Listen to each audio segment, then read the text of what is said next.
Bienvenidos al estudio que tenemos los días jueves.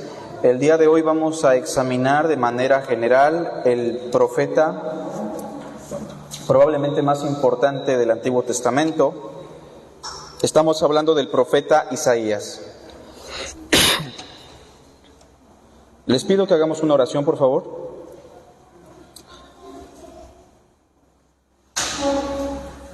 Padre, te damos las gracias por el tiempo que tú nos permites para poder reflexionar en tu palabra. Ilumina nuestra mente, nuestro corazón y permite comprender un poco de lo que tú nos hablas en el libro del profeta Isaías. Lo rogamos en Cristo Jesús. Amén. Gracias.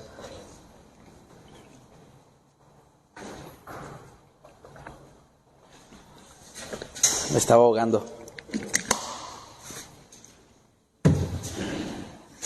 Ahora sí. Bien, como les decía, el profeta Isaías probablemente fue el profeta más importante en cuanto al contenido que tenían sus profecías.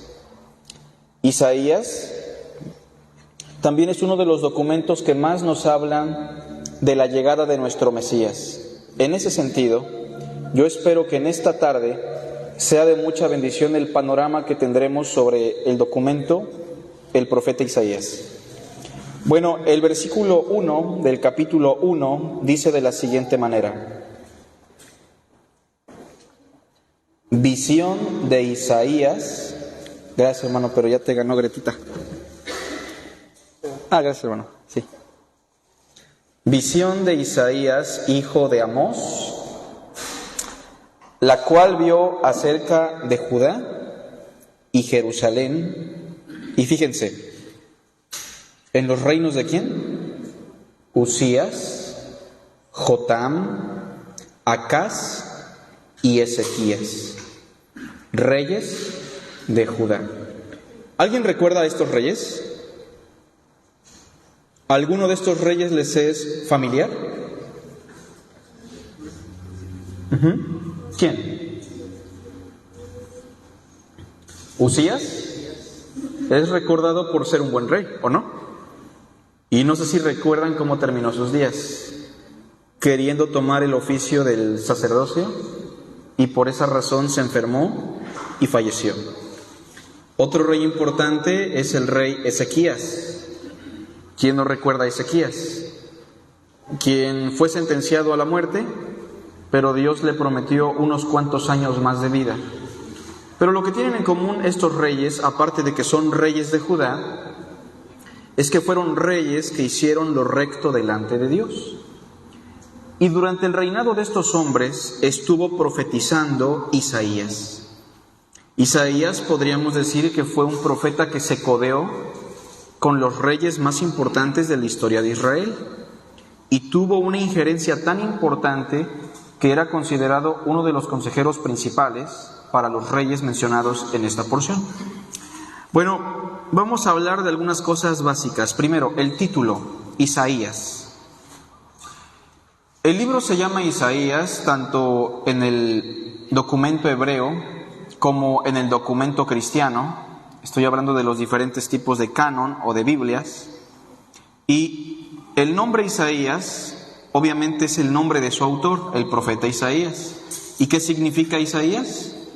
El Señor es salvación, o el Señor salva. De hecho, Isaías pareciera que tiene un significado parecido a Josué o a Jesús. ¿Alguien se acuerda qué significa Jesús? Salvador. ¿Qué significa Josué? El Salvador. ¿Qué significa Isaías? Dios salva, el Señor salva. Bueno, ese es el título.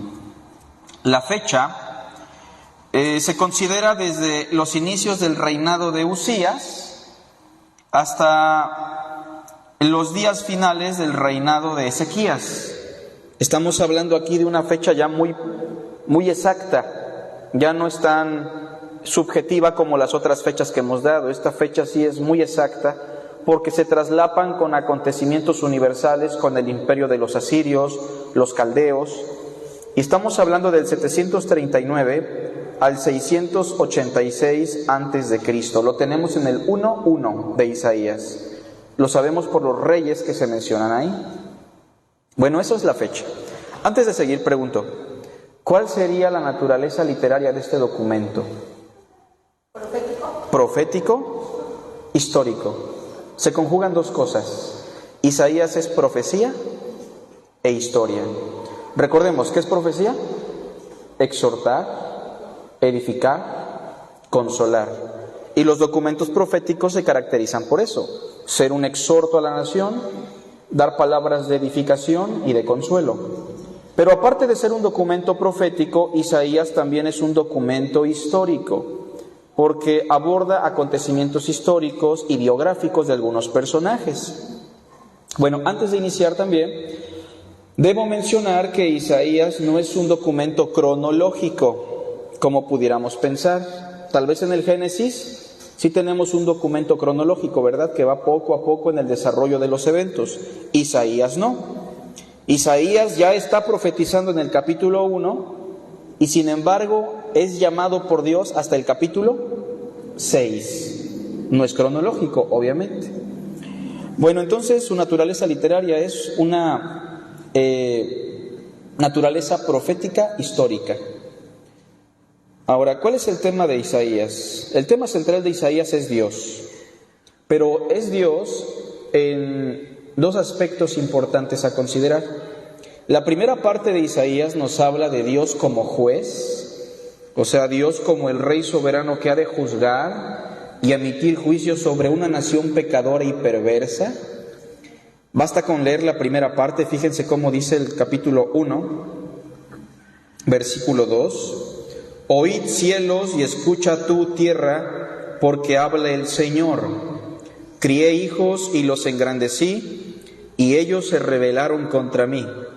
El buey conoce a su dueño, y el asno el pesebre de su señor. Israel no entiende, mi pueblo no tiene conocimiento. Entonces Isaías, en su primera parte, nos presenta al Dios soberano, al Rey eterno, como un juez que ha de juzgar al pueblo israelita, al pueblo judío, y también ha de juzgar a las naciones del mundo. La segunda parte de Isaías nos habla de Dios como el Rey Salvador. Basta con que usted recuerde Isaías 53, ¿lo recuerda? Y lo que sigue tiene que ver con las glorias de la salvación. En ese sentido, si pudiéramos pensar en Isaías, tendríamos que ver Isaías en dos aspectos: Dios como juez, Dios como Salvador. Ese es el tema central. El propósito. Bueno, el propósito tiene que ver con un llamado. Isaías es un llamado al arrepentimiento para un pueblo que estaba viviendo en constante religiosidad y como consecuencia estaban experimentando el juicio de Dios. ¿Alguna vez usted ha vivido en religiosidad? ¿Quién aquí ha vivido en religiosidad alguna vez? Exterioridad, apariencias religiosas. Asisto porque tengo que asistir, lo hago porque lo tengo que hacer, o lo hago para agradar a alguien más, o hago lo que hago meramente porque es una tradición, religiosidad. Es de este libro que surgen las palabras de Jesús. Bien profetizó de vosotros Isaías cuando dijo: este pueblo de labios me honra, mas su corazón está lejos de mí. Es el profeta Isaías que en el capítulo 1, versículo 10 dice: príncipes de Sodoma, oíd la palabra del Señor, y escucha la ley de nuestro Dios, pueblo de Gomorra. En el tiempo de Isaías ya no existía Sodoma ni Gomorra. ¿Pero se refiere a Sodoma y a Gomorra? No. Se refiere al pueblo de Dios, al pueblo israelita, que estaban viviendo como Sodoma y como Gomorra. Y les dice en el verso 11, fíjense: ¿para qué me sirve, dice el Señor, la multitud de vuestros sacrificios? Eran personas que estaban en una perversión sexual, personas que estaban en una perversión en cuanto a su culto, y aún así servían a Dios, ¿sí o no?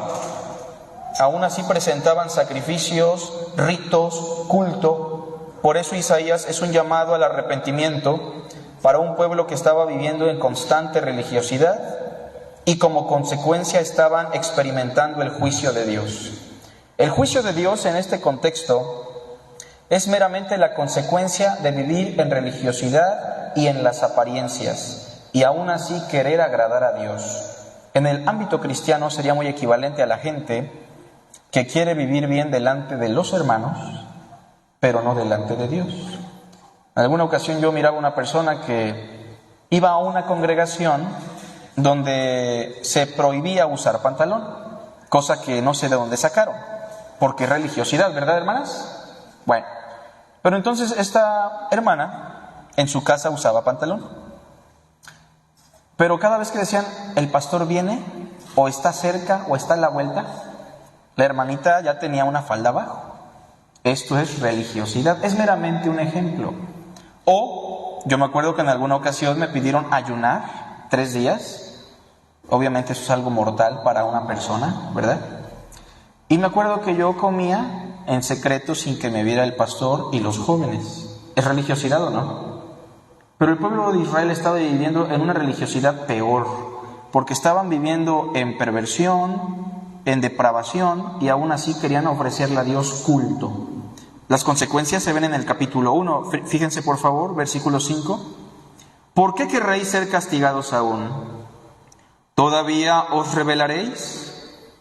Y aquí Isaías describe al pueblo israelita como un hombre leproso. Fíjense, toda cabeza está enferma y todo corazón doliente. Desde la planta del pie hasta la cabeza no hay en él cosa sana, sino herida, hinchazón y podrida llaga. No están curadas, ni vendadas, ni suavizadas con aceite. Es como un hombre leproso, o también la imagen de un hombre que está golpeado, herido, y esas son las consecuencias de la religiosidad y de la depravación cuando se traslapan. Entonces, el profeta Isaías busca hacerles un llamado para que no experimenten peores juicios de parte de Dios. Y por otra parte les muestra la salvación, que es la segunda parte del libro, la salvación de Dios en la esperanza ¿de quién? De un Mesías, de un Salvador. Bueno, ese es el propósito, hermanos. ¿Hasta aquí no hay ninguna pregunta? Vamos a la estructura del libro. Miren, Isaías tiene 66 capítulos. Imagínense si yo les doy la estructura de Isaías. Los que estaban empezando a dormirse, se duermen, ¿no? Cuando lleguemos a Salmos, pues todavía peor, porque ¿cuántos capítulos son? 150 y ¿cuántos? 150, ¿verdad? Estoy cachándolos nada más. Entonces, no les voy a dar una estructura como las otras porque sería muy tedioso, ¿verdad? Pero les voy a dar una estructura que tal vez les va a quedar fresca en la mente. Primero, número 1, las 3 grandes secciones importantes de Isaías, para que se acuerden de las 3 secciones más importantes. Ok, la primera parte. Del capítulo 1 al capítulo 39, ¿de qué se nos habla? Del juicio de Dios a Israel, a Judá, a los falsos profetas, a las naciones de alrededor, a Babilonia, a Nabucodonosor, a los asirios, a los egipcios. Esa sección grande del 1 al 39 nos habla ¿de qué? Del juicio de Dios. ¿Sale, vale? ¿Pero solamente Dios quiere hablarnos de juicio? ¿Verdad que no? En la segunda parte del libro, una sección importante es una sección que nos habla del consuelo al pueblo exiliado. El pueblo estaba sufriendo por los asirios, por su rebeldía. Pero Dios, aparte de que les habla de juicio, Dios les habla de consuelo. Esto del capítulo 40 al capítulo 55. ¿Qué es la profecía? Exhortación, consolación, edificación. Y la última parte del libro de Isaías, hermanos, nos habla de la salvación de Dios, que siendo muy estrictos, es del 56 al 66. Aunque ya más atrás viene hablando de ese consuelo con el Mesías en el capítulo 52, capítulo 53, entre otros pasajes, ¿sale? Esa sería la estructura general de todo el profeta Isaías. Levanta la mano aquí, ¿quién no ha leído nunca Isaías, por favor? Para no preguntarle, ¿quién no lo ha leído nunca? La hermana Eli, Rosendo, ¿quién más? Betty. Bueno, a los demás les vamos a preguntar entonces, ¿no? No es cierto, hermanos. Tienen que leer Isaías porque es muy importante. Dato importante. Isaías es citado 370 veces en el Nuevo Testamento. ¿Son muchas? Imagínense, para que el Nuevo Testamento cite a Isaías 370 y pico de veces, es porque para los apóstoles y para el Señor Isaías era un profeta muy importante. Y si un cristiano no lee el profeta Isaías y solamente se la pasa leyendo de Mateo, Apocalipsis y citando Juan 3:16, Romanos 5:8, es como una persona que se la pasa tomando leche durante muchos años, ¿no? Tarde que temprano se va a empachar, ya necesita conocer más. Bueno, les animo a que lean Isaías, 66 capítulos. ¿Está largo? Sí, pero vale la pena. Bueno, esta es la sección de Isaías. ¿Quedó clara? Pero, número 2, en Isaías también vamos a encontrar una sección importante. Los 5 cánticos sobre el siervo mesiánico. ¿Han escuchado sobre el siervo de Dios? ¿O el siervo mesiánico? ¿Quién es? Jesús de Nazaret. En Isaías tenemos 5 cantos.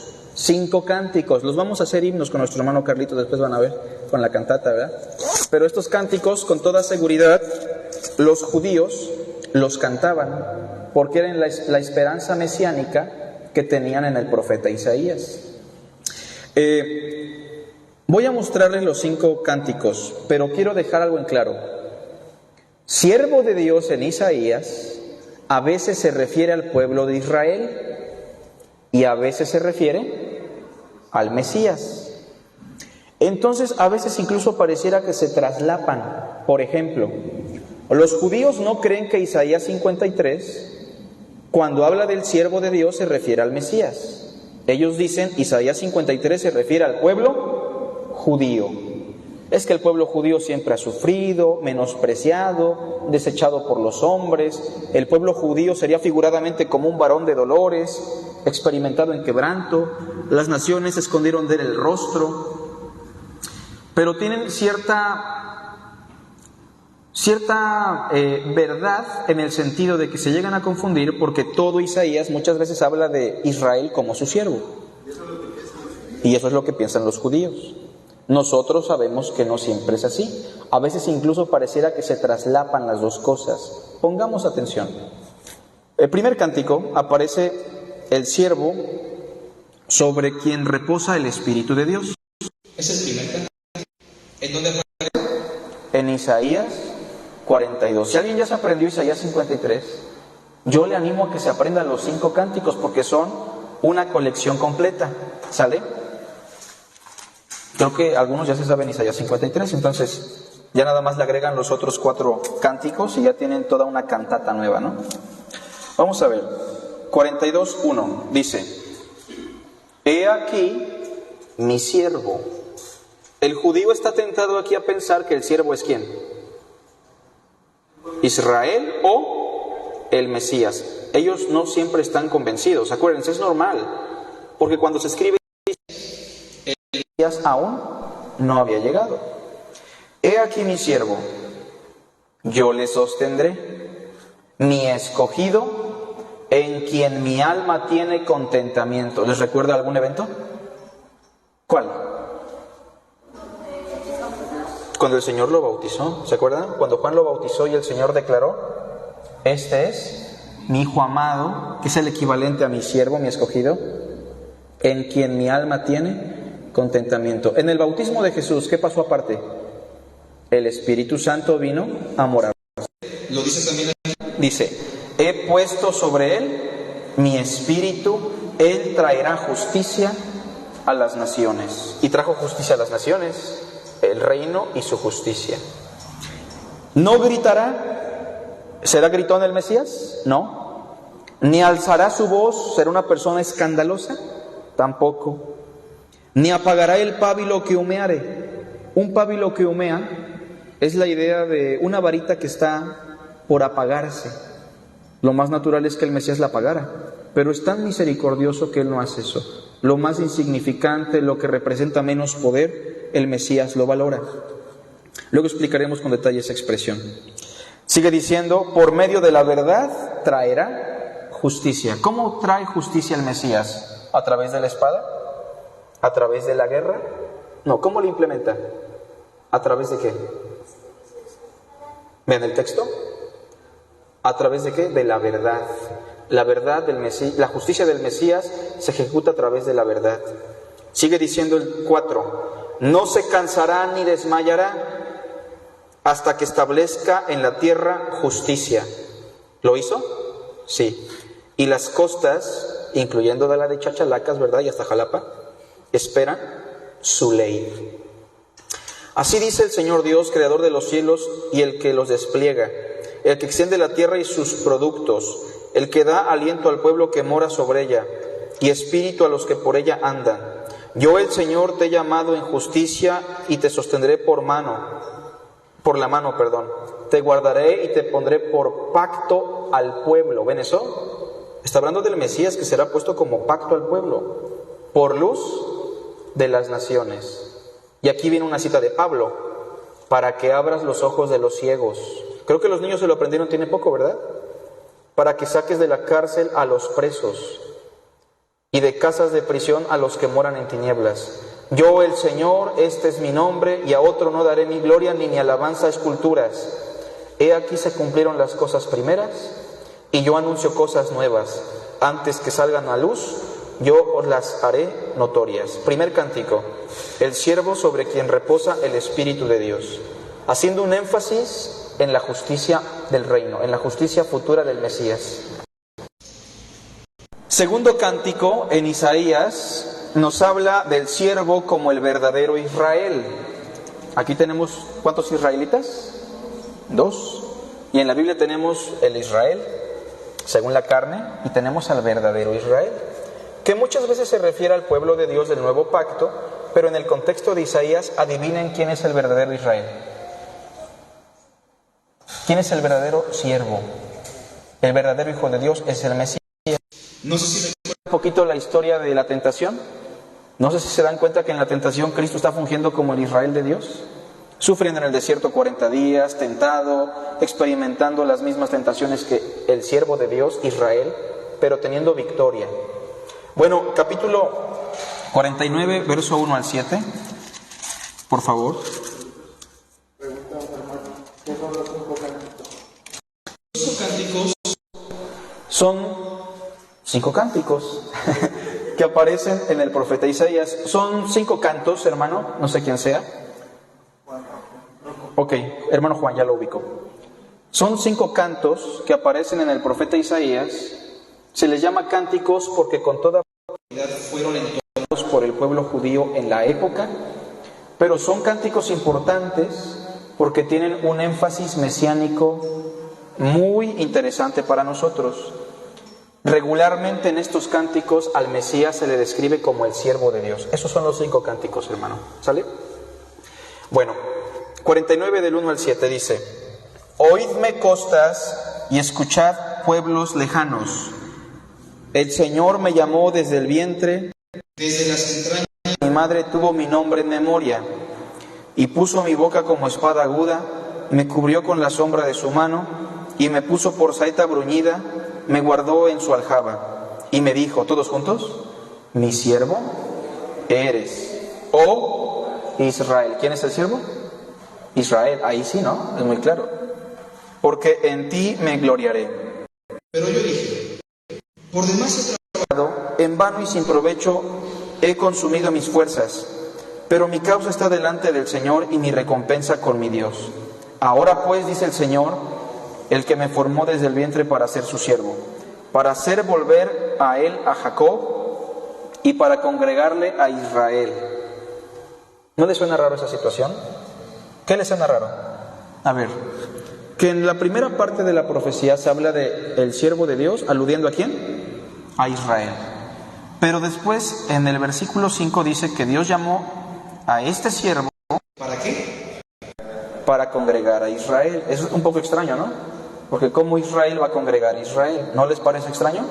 Sigamos leyendo. Me formó desde el vientre para ser su siervo, para hacer volver a él a Jacob y para congregarle a Israel. Porque estimado seré en los ojos del Señor y el Dios mío será mi fuerza. Dice, poco es para mí que tú seas mi siervo. ¿Para qué? Para levantar las tribus de Jacob y para que restaures el remanente de Israel. ¿Este siervo es Israel? No, es el que restaurará a Israel. Sigue diciendo. También te di por luz de las naciones. No es Israel, evidentemente. Para que seas mi salvación hasta lo postrero de la tierra. ¿Podemos estar seguros que es el Mesías? Por supuesto. ¿Verdad que sí? Versículo 7. Todos juntos. Así ha dicho el Señor, Redentor de Israel, el santo suyo, al menospreciado de alma, al abominado de las naciones, al siervo de los tiranos. Verán reyes y se levantarán príncipes y adorarán por el Señor, porque fiel es el Santo de Israel, el cual te escogió. Esta profecía, aunque inicia con Israel, empieza poco a poco a diluir para terminar siendo una profecía mesiánica. Por eso el segundo cántico nos habla del siervo como el verdadero Israel. Sobre todo Mateo es quien lo presenta así. Tercer cántico, el siervo auxiliado por Dios. ¿Cuántos cánticos les dije que eran? Y ya llevo 3, ¿verdad? Ahorita. Capítulo 50, por favor.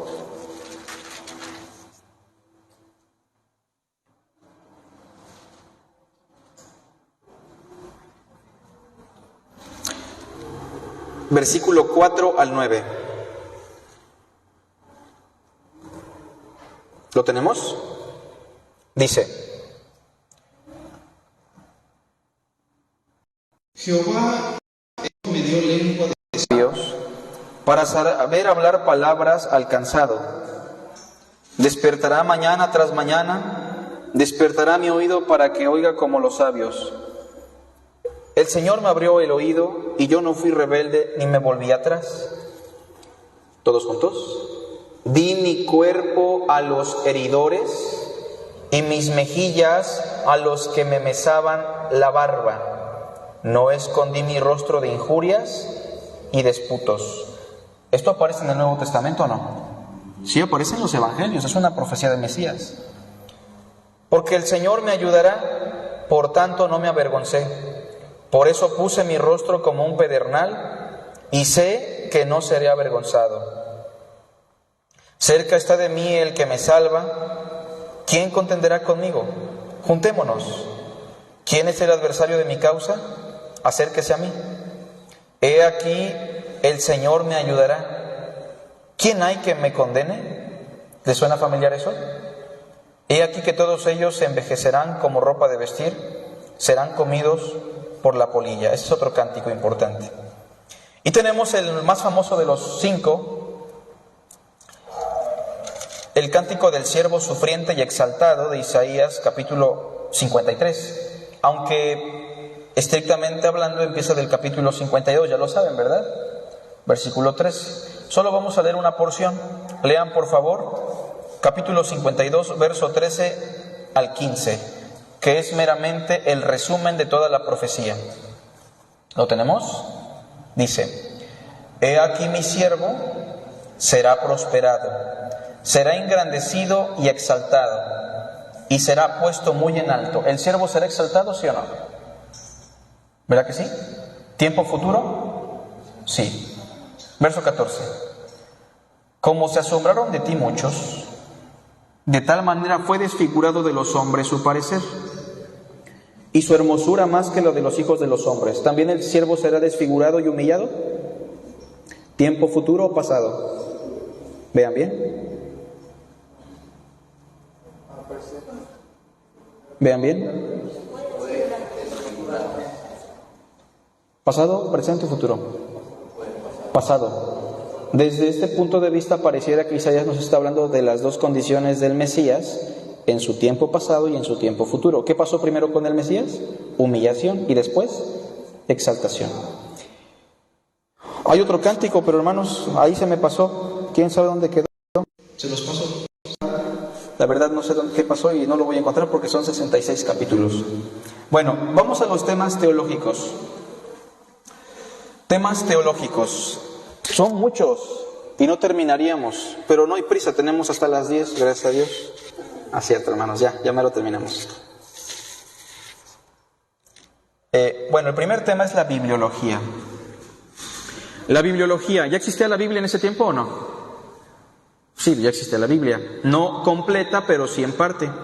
Entonces, en cuanto a la bibliología, que es la materia que reflexiona sobre la Biblia, ¿el énfasis cuál es?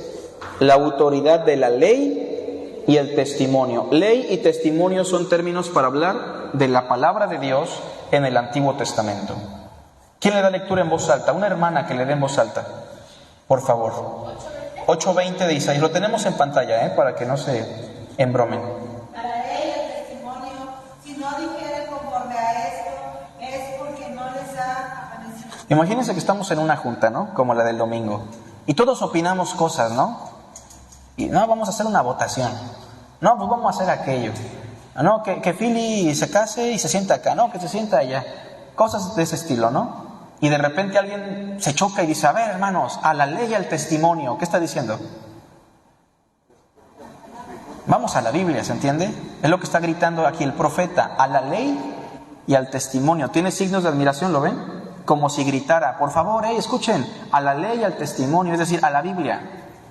Después dice, si no dijeren conforme a esto, ¿qué dice? Es porque no les ha amanecido, o sea, están dormidos todavía, están entumecidos, adormitados. Y eso es lo que dice Isaías. Cuando tomamos decisiones sin la Biblia, por más que sea la democracia de la iglesia, es porque no nos ha amanecido. Y necesitamos a alguien que grite a la ley y al testimonio. Bueno, eso en cuanto a la bibliología. Número 2, en cuanto a la teología. Ya dije, hay 2 aspectos del ser de Dios. ¿Cuáles son? La justicia y la bondad de Dios. En la primera parte la justicia, en la segunda parte su salvación, su bondad. No dejo textos porque todo Isaías lo menciona. En cuanto a la pneumatología, la doctrina sobre el Espíritu Santo, sobre el Espíritu de Dios, se nos habla del Espíritu Santo en la era mesiánica. O sea, se nos habla de la obra del Espíritu en el tiempo de Mesías. Ahí sí vamos a ver algunos textos, hermanos, porque esta es una riqueza que no debemos perder. Isaías 11:1. Al igual y por ahí encontramos el otro cántico que se nos perdió. A ver, un varón, el que diga, yo me estoy durmiendo, hermano, déme chance de leerlo. ¿Quién lo lee? Saldrá una vara del tronco de Isaí y un vástago retoñará de sus raíces. ¿Notan eso? Saldrá una vara del tronco de Isaí. A ver, los troncos regularmente que están mutilados, ¿los han visto? ¿Retoñan con facilidad? Ya no. ¿La dinastía de David estaba casi exterminada? Parece que sí. No era un árbol frondoso, ¿qué era? Un tronco. Hablando de Isaí, el padre de David. Pero ¿Eso algo o no? sí. O sea, de ahí va a salir el Mesías, del linaje de David. Versículo 2 dice, y reposará sobre él, noten lo que dice, el Espíritu del Señor. ¿Cuáles son las cualidades de este Espíritu? Que es el Espíritu Santo. Bueno, primera cualidad, que es del Señor. Segunda, de sabiduría, de inteligencia. Número 4, de consejo. 5, de poder. 6, conocimiento y el temor del Señor. Y por eso muchas veces en Apocalipsis se habla de los 7 espíritus, precisamente en referencia a esto, a la plenitud del Espíritu de Dios reposando en el Mesías. Y ya sigue diciendo otras cosas, ¿no? Como que verso 4 dice, 3, y le hará entender diligente en el temor del Señor. Cristo Hará según la vista. los ojos. ¿Lo dijo él? Yo no juzgo según las apariencias. ¿Se acuerdan que dijo eso? Dice después, ni arguirá por lo que oigan sus oídos, sino que juzgará con justicia a los pobres. La justicia es un tema predominante en el Mesías. Y arguirá con equidad por los mansos de la tierra. ¿Se acuerdan de la bienaventuranza? Bienaventurados los mansos, porque de ellos es la tierra por heredad. Y herirá la tierra con la Vara de su boca no lastima el. ¿Cómo emite juicio? Con su palabra, con la vara de su boca. Y con el espíritu de sus labios matará al impío. ¿Cómo juzga el Mesías? Con su palabra, ¿se entiende? ¿Cómo se condena el impío? Con la palabra del Mesías. Bueno, Otro texto, Isaías 42:1, ya lo leímos, ya no lo pongamos, ya no lo buscamos. ¿Se acuerdan de ese texto? He aquí mi siervo, yo lo sostendré, mi escogido, en quien mi alma tiene contentamiento, pondré sobre él mi espíritu. Pero vamos al 61:1, ese sí está interesante. A ver quién se acuerda de esta profecía. Por favor. El Espíritu del Señor es sobre mí, porque me ungió el Señor. Me ha enviado a predicar buenas nuevas a los abatidos, a vendar a los quebrantados de corazón, a publicar libertad a los cautivos y a los presos, apertura de la cárcel, a proclamar el año de la buena voluntad del Señor, el día de venganza del Dios nuestro, a consolar a todos los enlutados. No sé si recuerdan que eso lo predicó en la sinagoga. Cerró el rollo y les dijo: hoy se ha cumplido delante de vosotros esta palabra. La gente se enojó y lo quiso despeñar, pero el Mesías pasó en medio de ellos. Ok. En cuanto a la cristología, hermanos, ya estamos avanzando. Se nos habla de una visión de la gloria de Cristo. ¿Por qué digo una visión de la gloria de Cristo?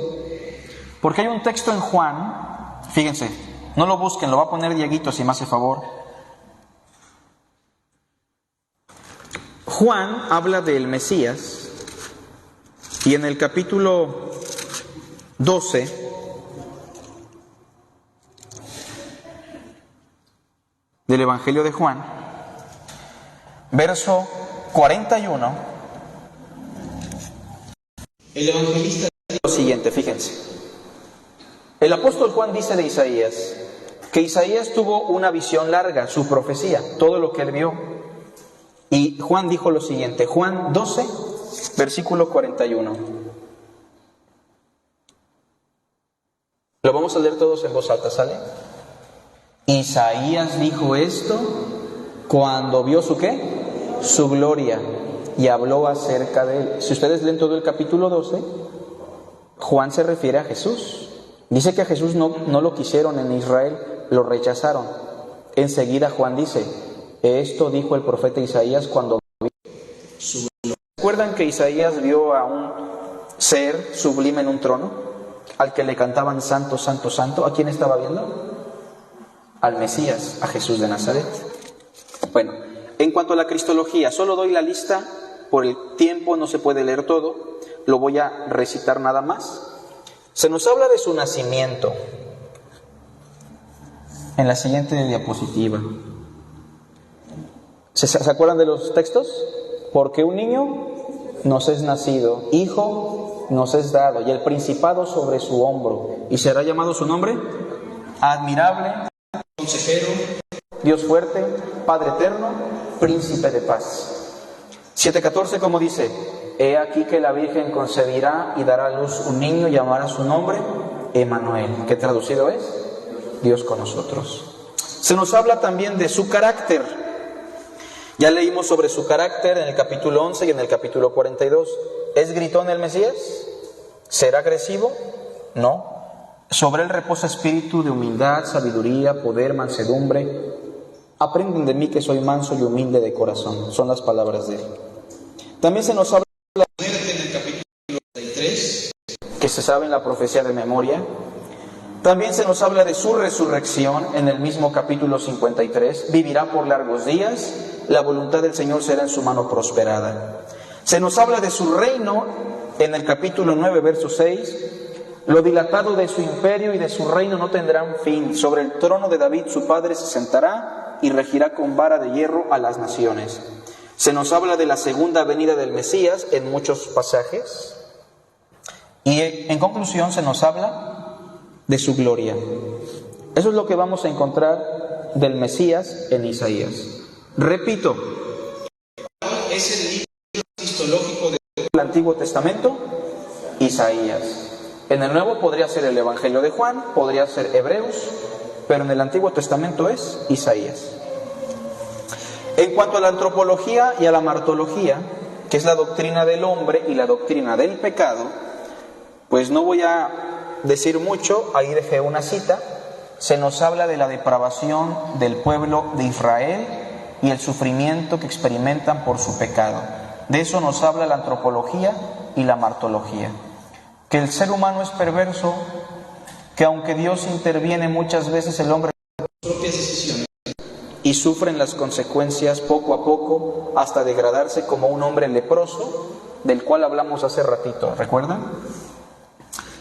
En cuanto a la cosmología, se nos habla de la destrucción del mundo actual.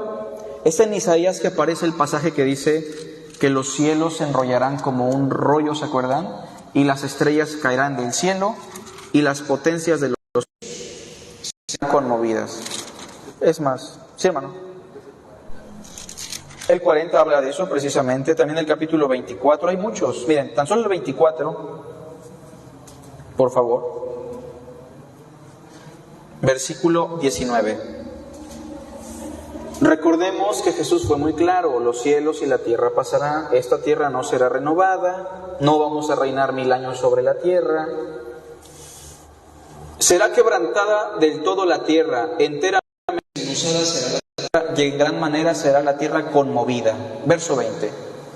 Temblará la tierra como un ebrio y será removida como una choza, y se agravará sobre ella su pecado y caerá y nunca más se levantará. Acontecerá en aquel día que el Señor castigará al ejército de los cielos en lo alto y a los reyes de la tierra sobre la tierra. Y serán amontonados como se amontona a los encarcelados. Y en prisión quedarán encerrados y serán castigados después de muchos días.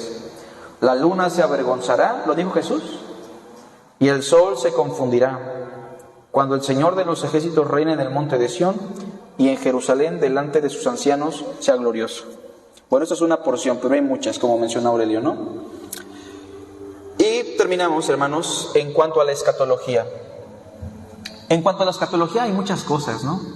Desde el día del Señor en su concepto más amplio, y también se habla de la morada eterna de los justos y de los impíos. Terminamos con una porción.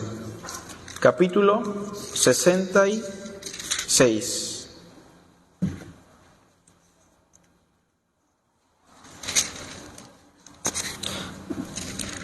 Vamos a ver primero el 65, por favor, verso 17. De aquí saca el concepto el apóstol Pedro y el apóstol Juan. 65:17. Porque he aquí, yo crearé nuevos cielos y nueva tierra. Este es un lenguaje antropomórfico del profeta. En términos proféticos, a lo que Cristo llama la casa de mi Padre, Isaías, ¿cómo le llama? Cielos nuevos y tierra nueva. ¿Cómo será esa realidad eterna? Dice Isaías. Bueno, primero hay que mencionar que de lo primero no habrá más memoria. No está diciendo que no nos vamos a acordar de las cosas. Es una forma de decir que los cielos y la tierra dejarán de ser. ¿Se entiende? Dice el verso 18: mas os gozaréis y os alegraréis. ¿Cuánto tiempo? 1000 años, porque después se suelta el diablo. No. ¿Cuánto tiempo? Para siempre. En las cosas que yo he creado, porque he aquí que yo traigo a Jerusalén alegría y a su pueblo gozo. Recordando que Jerusalén para el profeta no es una ubicación, es el pueblo, la gente, las personas. Y me alegraré con Jerusalén y me gozaré con mi pueblo, y nunca más se oirá en ella voz de lloro ni voz de clamor.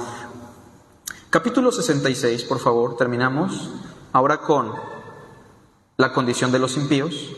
66:22.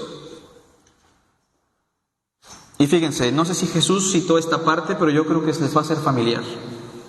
Dice así: porque como los cielos nuevos y la nueva tierra que yo hago permanecerán delante de mí, dice el Señor, así permanecerá vuestra descendencia y vuestro nombre. Verso 23. Y de mes en mes y de día de reposo en día de reposo vendrán todos a adorar delante de mí, dice el Señor. 24. Y saldrán y verán los cadáveres de los hombres que se rebelaron contra mí. ¿Hay un estado eterno para los impíos también? ¿Para los pecadores? ¿Qué sigue diciendo? nunca morirá. ¿Les recuerda algo? Jesús dijo, ¿verdad? Donde el gusano de ellos no muere. Sigue diciendo, ni su fuego se apagará y serán abominables a todo hombre. Obviamente Isaías tiene un lenguaje antropomórfico, simbólico, que es un reto a interpretar, pero nos habla de eso, hermanos. Bueno, Isaías es un libro muy interesante. Si se emocionan con alguna película que sale, pues deberían emocionarse por el profeta Isaías, porque es un documento muy importante. ¿Alguna pregunta, hermanos? ¿Comentarios? Hasta aquí yo creo que lo que nos toca es indagar un poquito más. Si no hay preguntas, comentarios, entonces hagamos una oración. Padre, gracias por tu palabra. Bendícela a nuestro corazón. Bendice nuestra iglesia, los eventos que tenemos por delante. Llévanos en paz, Padre, en Cristo Jesús. Amén.